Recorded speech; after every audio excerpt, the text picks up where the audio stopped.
تاسو د خپل فیسبوک په آی ډي باندې په څومره اپلیکیشنو کې اکاؤنټونه کولاو کړي. اکثر چې موږ یو اپلیکیشن په موبایل کې انسټال کوو نو په هغې کې اپشن ناکړی چې تاسو د فیسبوک په تر باندې هم خپل اکاؤنټ چې دی هغه جوړولی شئ په دې کې. نو موږ اکثر فیسبوک چې دی دا وایو، خو ځینې اپلیکیشن چې دي هغه محفوظ نه د دې د لاسه زموږ اکاؤنټ چې دی هغه محفوظ نه پاتې کېږي.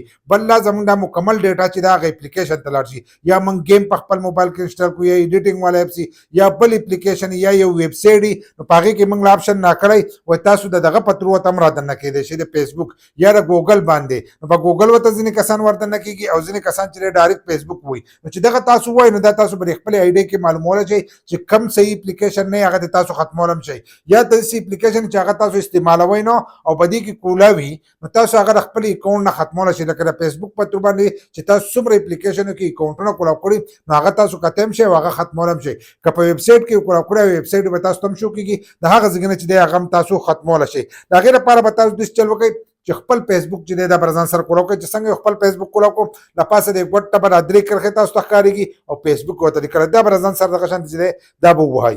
نو چې دا څنګه تاسو داسې ووایې دا به تاسو ته داسې کولاو شي، دغه شانتې به تاسو ته کولاو شي. دا ګوته داسې راکودله نو دغه شانتې چې دی دا تاسو ته دا مخ چې دی دا کولاو شي. چې دا تاسو ته کولاو شي نو په دې کې به لږ لاندې راشئ. لاندې به تاسو ته دلته کې ښکارېږي سیټینګ اینډ پرایویسي دا یې لیکلی دی.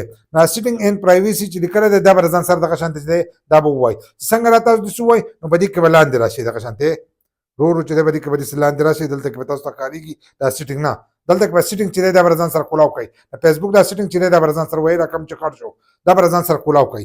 چې څنګه را تاسو کولاو کوئ تاسو په دې مخ ته راشئ نو په دې مخ کې به لږ لاندې راشئ دغه شانتې لاندې به راشئ لاندې دغه شان دلته به راشئ.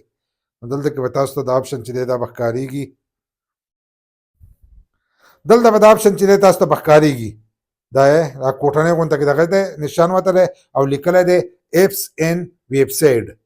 ایپس اینډ ویب سایټ چې لیکلی دی دا به ځان سره کولاو کوئ. خو ځینې کسان په انګلیش نه پوهېږي نو تاسو ته به دا نښه چې دی دا به ښکارېږي دا به ځان سره کولاو کوئ.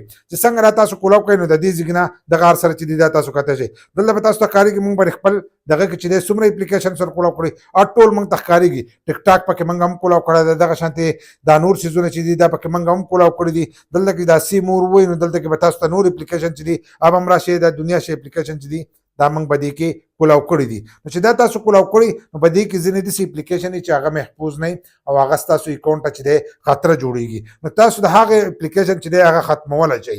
هغه ختمولی شئ لکه موږ دلته کې اوس دا یو اپلیکیشن دی دا به ځان سره د ایکسپایر شوی هم په دې کې دی نو دا به ځان سره ووایي او دلته کې دا ودي پټه او سپین لیکل چې لیکلي دي دا به ځان سره دغه شانتې ووایي. دلته کې بیا دا ودي پټه او سپین لیکل چې دي دا به ووایي ریموو به کړئ، دا به چې دی دا به ختم کړئ دغه شانتې. نو دا چې دی دا به د هغه ځای نه ختم شي. ستاسو آی ډي چې دی دا د دغه نه ختمه شي.